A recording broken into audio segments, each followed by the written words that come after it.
Chicken pastil po. Ano yung chicken pastil? Rice sir, na may chicken ulam po. Ah, ganun. Pakita nga oh. Ito sir, nasa down po na saging, tapos may gloves pang kamay.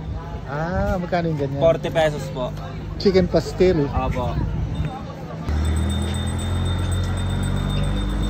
Malambot lang po yung down sir. Pero check po yan. May katulad po sa adobo. Opo, yung shredded hinimay po na chicken breast. Dalawa? Dalawa po. Sige po. Oh. Sir, plastic gloves po. Ah, sige. Pang kamay po yan. Spicy siya, sir. Bali mo. Yan, sir.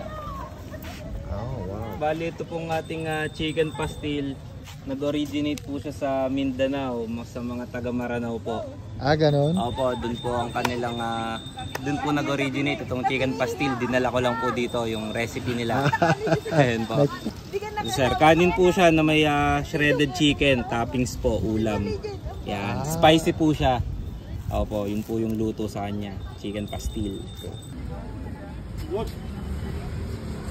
Very good. Spicy nga yung chicken.